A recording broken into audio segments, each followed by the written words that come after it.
చంద్రబాబు నాయుడు అప్పుడప్పుడు మరి నిజాలు ఒప్పుకుంటాడంటే మరి 2014 నుంచి 19 వరకు తన పాలన ఎలా ఉందో తెలుసు. తన పాలన 2014 నుంచి 19 వరకు తన పాలన నచ్చలేదు కాబట్టే జనాలు తనని మూలన కూర్చోబెట్టారు. 2019లో బంపర్ మెజారిటీతో 151 సీట్లతో జగన్మోహన్ రెడ్డి గారిని అధికారంలోకి తీసుకొచ్చారు. ఇప్పుడు నిజం ఒప్పుకున్నాడు చంద్రబాబు నాయుడు అనమాట. 2014 నుంచి 19 వరకు మీరు చూశారుగా, ఆ పాలనలో బాధుడు అని ఇప్పుడు ఆయన చెప్తున్నాడు. ఆయన అంటే ఆయన ఒక్కొక్కసారి చంద్రబాబు నాయుడు నిజాలు నోటి నుంచి ఆటోమేటిక్గా వస్తాయన్నమాట. ఇదంతా మీ కళ్ళ ముందర జరిగే వాస్తవం. ఈరోజు గుర్తు చేసుకోండి, 2014 నుంచి 19 వరకు ఈ రాష్ట్రంలో ఏం జరిగిందో ఒక్కసారి గుర్తు చేసుకోవాలి.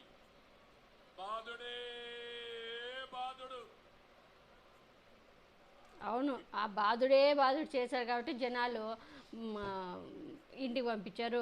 పక్కన పవన్ కళ్యాణ్ బీజేపీ వాళ్ళని పెట్టుకొని చెప్తూనే ఉన్నారు. అక్కడ ప్రజలు కూడా నిజమని కేకలేస్తున్నారు, అవును అవును అని వాళ్ళ టీడీపీ కార్యకర్తలే. అందుకే చంద్రబాబు నాయుడు కానీ నారా లోకేష్ అలా నోట్జారని నిజాలు చెప్తున్నాడే ఆయన్ని బయటకు రానికోకుండా మంగళగిరికే పరిమితం చేశారు. ఈయనేమో చంద్రబాబు నాయుడు రోజుకొకటి తన చేసిండే దౌర్భాగ్యాలు, తన చేసిండే ప్రజల్ని పెట్టిన కష్టాలన్నీ అప్పుడప్పుడు ఇలా నిజాలు బయటకు వస్తూ ఉంటాయి అన్నమాట. తన 2014 నుంచి 19 వరకు ప్రజల్ని ఎంత బాధ పెట్టాడో మనందరికీ తెలుసు. ఇప్పుడు ఆ బాధుడు ప్రజల్ని ఎంత బాధ పెట్టాడో అందరికీ తెలుసు. ఏమనంటే జగన్ బాధుడు అని ఏదో జగన్ చేసినట్టుగా జగన్ నుంచి ప్రచారం చేయాలని చూశాడు, కానీ అది ఫెయిల్యూర్ అయిపోయింది, దాన్ని పక్కన పెట్టేశాడు. కానీ పాపం తన పరిపాలనలో బాధుడు చేశాను, ప్రజలను బాధ పెట్టాడని ఇప్పుడు నిజం ఒప్పుకున్నాడు ప్రజలు ఎదురుగా.